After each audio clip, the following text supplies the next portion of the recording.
Back to Data Nerds. I'm Mike Brown, joined by Pat Healy. and this week Pat's got another case for us. Though again, I'm controlling the PDF, Yeah, so a we'll little we'll, bit easier we'll this see how week, it goes. hopefully, but we'll see. We'll see how it Yes. goes. Yeah, to jump right into it, this week we got some shoulder testing. Ooh, something new, Yeah. something other than the Yeah. knee. I Exactly. know. um, it's not.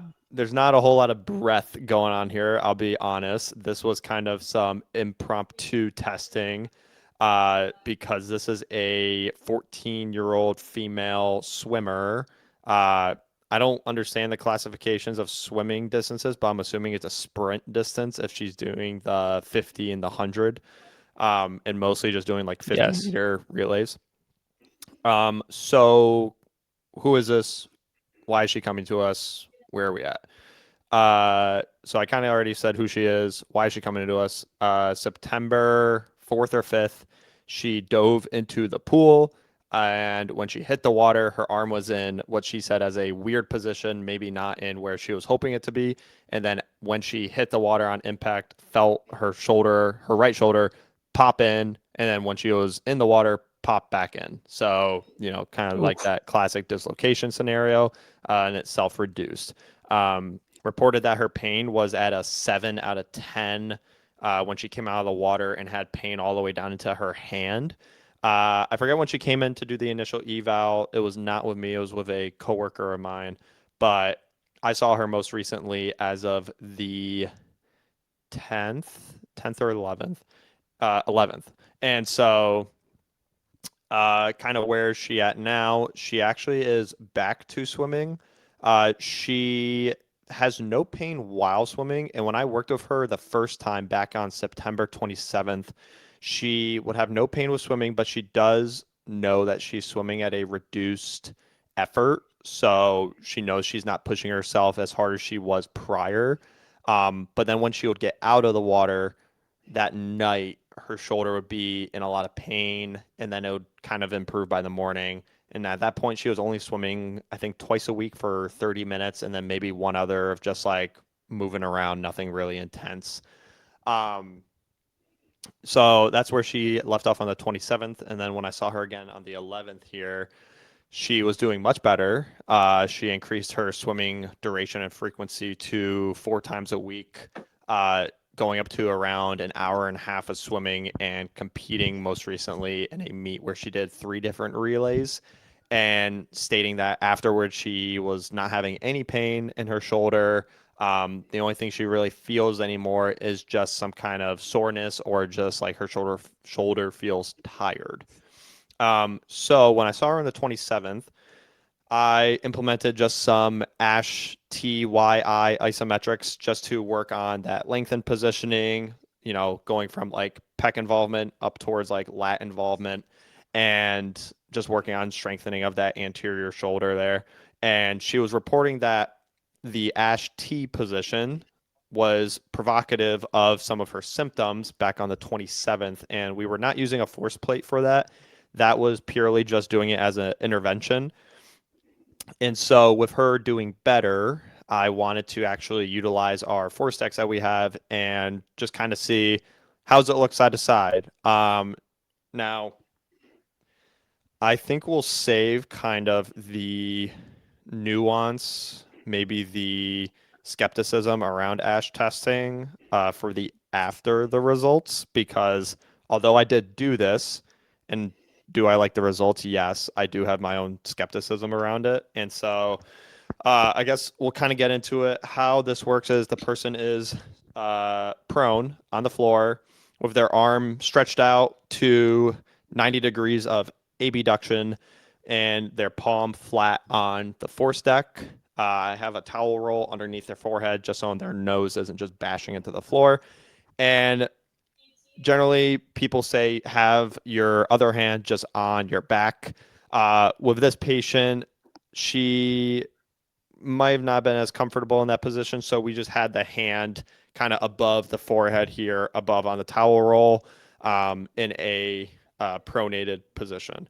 Um, I have a what I question around that. Yep. just about positioning, and maybe you don't know the answer to this. Um, but why not have both arms out in the same position? Like, is it? I feel like that would help with stability, and then therefore help out with like force expression. Right. It's a great question. So you're saying do both at the same time? Yeah, but not like not testing both, but just testing one at a time. I guess let me answer my own question. The reason we don't do both is because then there's an order effect to it, Mm, where then like the second one you test is in theory just going to be a little weaker. yeah. Yeah. And so I wonder, now that you bring it up, oh, actually, we couldn't do that with the decks because they'd be too far apart and you couldn't connect them by the cord. I was gonna say, like, I Mm. wonder if you could actually do that, but with the force decks, probably just because the cord wouldn't reach that far, um, unless they, make a cord that does. But that'd be cool. Um, yeah, and so correct. I think kind of what you were alluding to, Mike, will bring up into like the skepticism and nuance around it because that is Mm. something that I have noticed just from doing this a few times with patients. Um, but so let's first just kind of take a peek at the results and then we'll get into, you know, clinical decision making, where are we going with this, and then also like the skepticism and nuance. So how I have this set up here is we are going to look at the peak vertical force. So just, absolute peak force that was going into the plate, left versus right.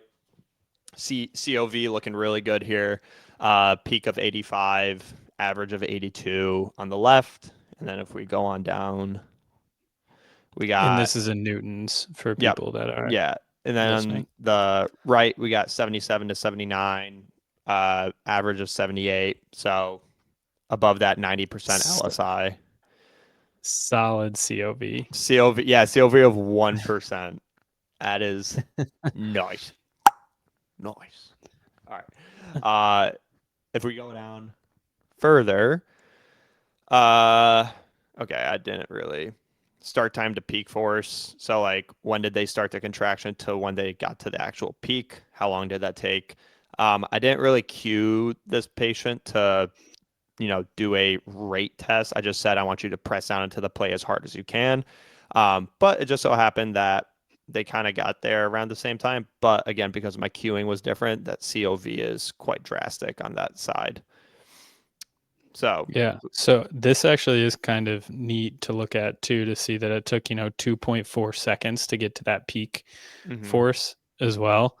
Um, which is like about what we would expect for like a maximal isometric test. Again, you yeah, weren't queuing for rate of force, so this metric doesn't really matter a whole lot. yeah. But yeah, But pretty close right on both side. sides.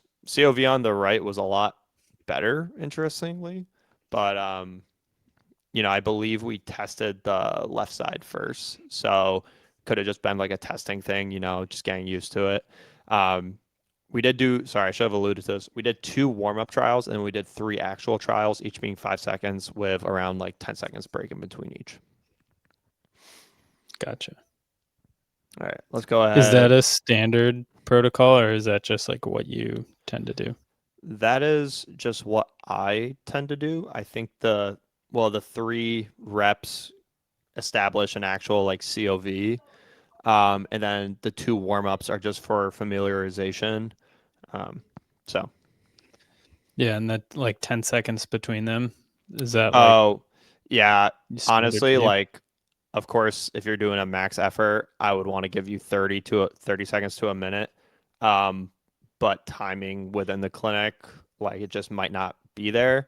Um, and even with just like the 10 seconds now, whether this be that my patients are not putting out as much force or whatever it might be, I still get pretty consistent results, honestly, even with like the 10 to 15-second swing of just pretty short rest. Cool. Sweet. Yeah. Yeah. Next one. Okay. No RFD. graph. Yeah, graph is on the other page for some reason. Um, I don't really look at this one. I'll be so honest with you. Um, I think I get possibly more from it from looking at the actual force at consistent time intervals. So that's kind of what we have set up next is a force output at 50 milliseconds, a force output at 100 milliseconds, and then one at 200 milliseconds. Um, with this though, because I wasn't queuing for rate, I think that's kind of where that COV kind of gets a little, skewed where it's above that kind of standardized 10%. So caveat with these results, right, is that the consistency of them isn't really great. There's a lot of variance, but still kind of gives us an idea of are they able to produce force around the same time epochs as the contralateral limb.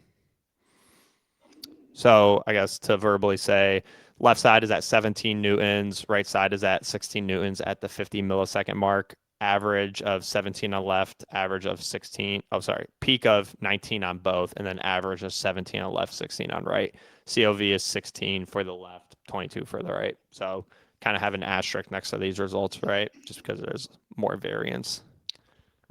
Yeah, it could be interesting. I don't know what your plan is to test her in the future, but like I feel like these could make interesting retests to do with the more specific queuing For as well. sure. Yeah. Yeah. And that's what we'll get into, I think, Cool. after results. Force at 100 milliseconds, peak of 32 of the left, average of 26, COV at 19%. And then right side, Michael, please. Peak of 28, average 24, COV of 12. So it's getting better, right? And that's kind of like a standard of what you'll find when doing like rate of force testing is that the further you get from the start of it, the tighter your COV will actually be just because there's a lot of variance in kind of that first few milliseconds there. You can try to, constrain it by queuing better, queuing for actual rate, but even if you're just doing like a max test here, those first few milliseconds are quite variable. But even with that, these are looking pretty good. And then force at 200 milliseconds. This is where we get pretty tight on that COV. 8% on the left, 7% on the right. Peak of 51 on the left, peak of 54 on the right. Average 46 on the left, 50 on the right. So LSI is pretty good on both of those. Do I know? Did I take a measurement of moment arm and compared it to norms? No, I did not. This was more so a screen. Shame. Yeah, shame. Um, because I'll be honest, this was a in the moment kind of decision because I remembered that this was previously provocative and I was curious to see, all right, if this was previously provocative, is it A, still provocative? And B, even if it isn't provocative, what does it look like from a force output standpoint?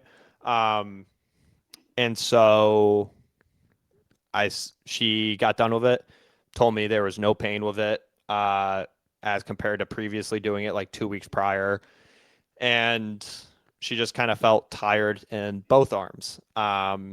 So now into how am I using this data going forward? Uh, Truthfully, I am not using this data much going forward because, like I said, this was a screening tool for myself to see is this still provocative and is there going to be a great asymmetry? And now to get into nuance and skepticism. Um, First one is testing positioning while putting out force. When people do this test, they, like any other max test, find any means possible to produce as much force as they can. And to your point, Mike, when that other hand is not on the ground, they do a sort of lift of the ipsilateral shoulder, and then you'll see like almost the ipsilateral foot kind of come up, and they're just kind of like pressing down through that contralateral leg. So they're doing almost like this like torsion through their trunk. Um, And the big Utilizing thing, their fascial slings. oh my God. Yeah. Yeah. Does this mean I'm training fascia? um, and then secondarily with that, for anyone who's not done this, there's no constraints besides this person just being on the floor. And so, since there's no counter constraint, like there's nothing holding them down to the floor, you can lift off anywhere you'd like. That even includes the elbow, which I personally believe is probably the biggest downfall of this test is I I maybe like find a way to somehow anchor their elbow like straight or something like potentially. I guess like one idea is like if you have like a arm brace and you just lock it out in extension and you just do it that way because people, like I said, will find any means necessary to push through as much as they can. And you can produce a lot more force when you got a little bit of a shortened, you know, moment arm there and use a little bit more of your actual upper extremity muscles and not just that pec trying to move that entire arm down. And so this patient was doing that. And, I'm looking at it. I'm like, well, I don't really like this, but like, I guess if she's putting out as much force as she can, who am I to say in this exact moment? Because like, also, like I said, we are kind of crunched for time, and I'm like, I guess I'm gonna have to chew this one right now. Um, But so that's exactly why like LSI is the best metric to come from this, because it's not like I don't know what the like standard process is. Like, do they have something like holding someone down somehow? Like, I was no, picturing in my mind like you just like yeah, sitting right. on her back, Yeah. And like then to keep her down. the minute you cue for it, if it's like, hey, actually, I want you to try to think about keeping your elbow straight while you're pushing down. Okay, now you're interfering with the test. Like now you're mentally Yeah, interfering with the test. The test should just be press down through your hand as hard as you can. And if, they find means to produce force any way possible, that's my fault for not finding a way to constrain it, right? Because like this athlete is just meaning to produce force any way they can. Um, but I kind of like that idea of getting a elbow brace and just like locking them yeah, out in extension. That could be pretty fun. Um, so yeah, to your point, I'm only using this for LSI and symptoms because, like I said, this was previously symptomatic. Now it's not. She's swimming more, not having as much pain.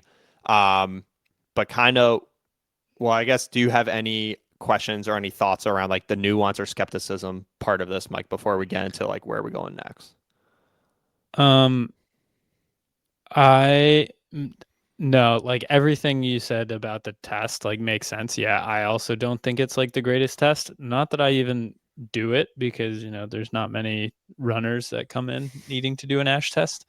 Um, though I do see some shoulder things occasionally. But anyway, my only other thought and the answer to this is probably just because you were strapped for time, but why not also do at least like the eye Mm, position as well, hmm because that would be like more specific to swimming, like the like pulling down in the Yeah, eye position. for sure. Um, yeah, one was just time, but also I failed to mention this, I guess, during the history. We did all positions Hmm. for treatment 2 weeks ago, and the first one we did was the T, and she was like, "Oh, this like kind of hurts on my right side." All right, well, let's do the Y. And in my head, I'm like, okay, if it hurts in the T, it might hurt like in the Y and probably in the I. And actually, as she got overhead to the I position, she actually had no pain when we did it as the intervention. And so when I implemented this as the test, I was like, all right, I'm using this mostly as LSI and symptom provocation. You had no symptoms with the eye, so I'm not going to do it. Um, Yeah. Yeah, and you had mentioned that, and that makes sense. And the only reason I was like, "Oh, it could be interesting to see," is purely for LSI, knowing there's not going to be symptom provocation, and be like, okay, so we know there was this shoulder subluxation that could cause weakness like throughout the range of motion. Like, let's see if this more specific action to what you need to do in swimming is weak when, like, no one's unless you're like, unless she does like butterfly and has to get like way out like that. The T isn't as specific to sport. So like, if I feel like if I had the time to do that, I would be curious on For what it sure. was. Yeah, for sure. Um, so getting into where are we going next with this patient? Hmm. So I would like to do more of a full breadth of strength testing. I would then like to do a more discrete, like rate testing, but this patient only has around, I believe, 2 to 3 weeks of their swim season. So here's the fun part about youth athletics, right? That I feel like most people know, but I guess not until you're in it. Is it like this weird, like stuck between a rock and a hard place? Um, to where if this patient is getting stronger, well, then when it comes to swimming and having to move your arms as fast as you can, I would imagine that rate would be very important, right? So I would want to expose this patient to those demands. But then also, this patient is improving in terms of symptoms, participation, and competition, and wants to just finish out their season. And so here, I guess the crux of it is do do I push into some of that like higher level rate interventions, rate testing, uh, that could potentially provoke some symptoms, make them sore, and then participation in swim might decline when it's getting so close to the end of the season? Or do we just continue on with what we're doing, and then when we hit that break, kind of go after it then? Um, I'll be honest, I chose the latter uh, because, if this person is getting better, I guess caveat is to this patient has a pretty young training history. I think they just moved from Hawaii like not too long ago, and I believe they were only working with a trainer for like 1.5 to 2 months before they moved. And so like true like resistance training history really isn't there. So, or like it is there, but it's young. Um, and so, the neuromuscular kind of benefits you get from just like pure strength training. Um, I'm kind of hanging my hat on that right now. Because yeah, like we would do a neutral grip floor press with 10 pounds for 3 sets of 15. And she's like, oh man, I'm getting cooked. And it's like, what? So, um, that's where I'm kind of going with this, and I'm curious about your thoughts. Be it that you work with a lot of runners who I feel like stereotypically are the ones who like to press through things to the end of the season. So Yeah, that's actually that decision making is something that I do like almost on a daily basis with people, especially around this time of year where it's marathon season and there's a yeah, lot of people that come in that like that just have something come up it like in the last like 2 to 4 weeks before their yeah, marathon, and they're like, fix me. And it's like, well, we're like, we're probably don't not, we probably don't have the time to yeah, adequately address the things. So it's like, okay, I use minimum effective dose as much as possible. Is like, okay, what's the least amount we can do that can keep you running, um, or training in some regard without being too sore, and then like keep you ready for the marathon, with then the goal of like, okay, after the marathon, now we're going to do like the real stuff to to get you feeling better. Um, so I think I would have made the same exact decision making process as you, but then given I feel like I'm just so biased by working out of network at this point that I'm like, yeah, so you get through the swim season and then like then you come back and then we work on building strength and stuff, and it's like, well, hopefully yes, but who knows what her insurance is actually covering. And then does she need to work with you, or could you refer her to, like, if you know of some like strength coach that she can Strength work with? coach, yeah, for sure.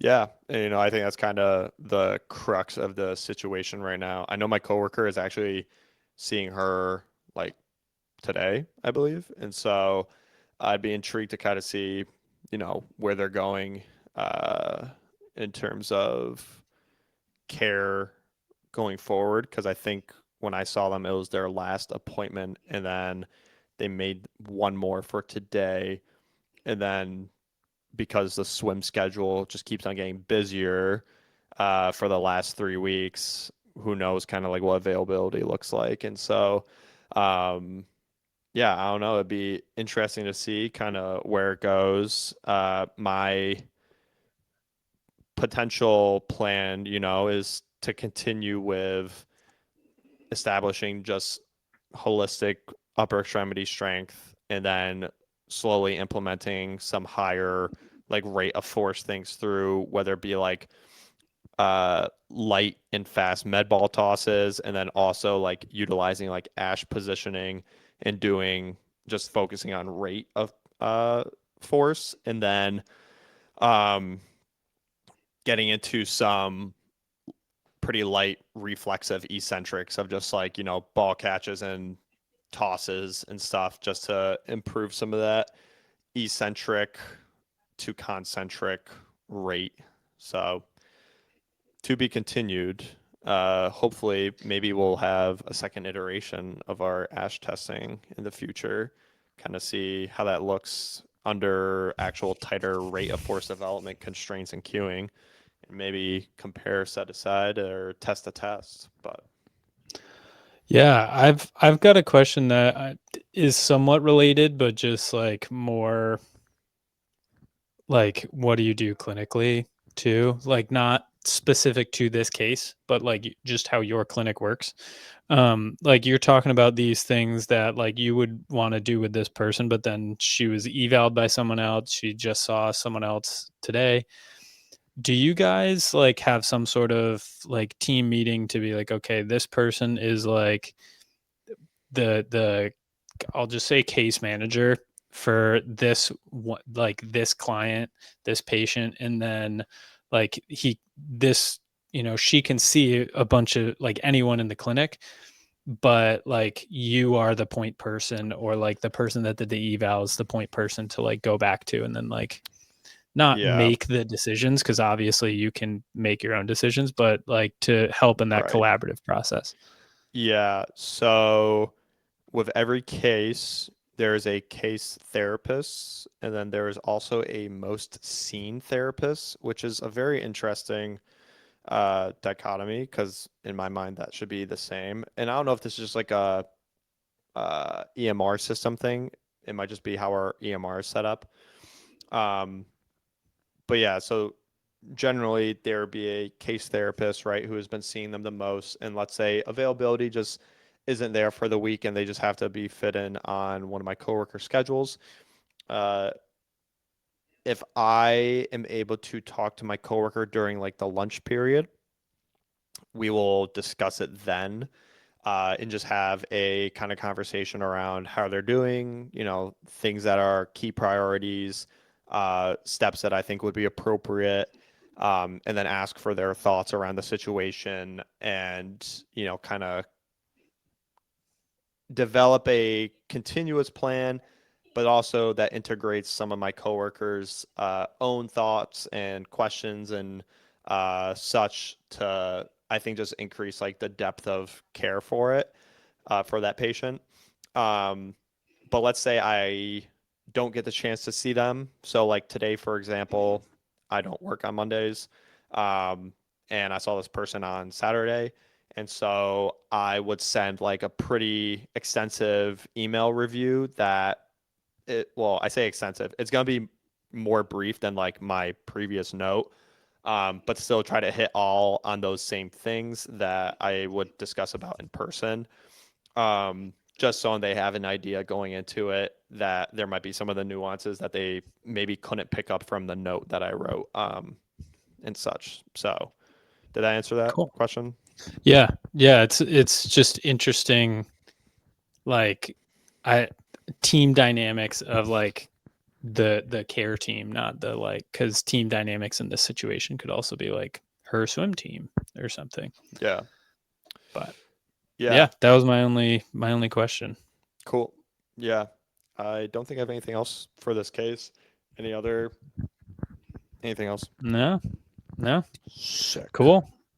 So that has been, I think, a real solid episode of Data Nerds. So hopefully everyone enjoyed. If you're watching on YouTube, please leave a like and subscribe. If you're listening on Spotify or Apple Podcasts, please leave a nice review and follow us on Instagram at Reading Rehab Pod. Thanks.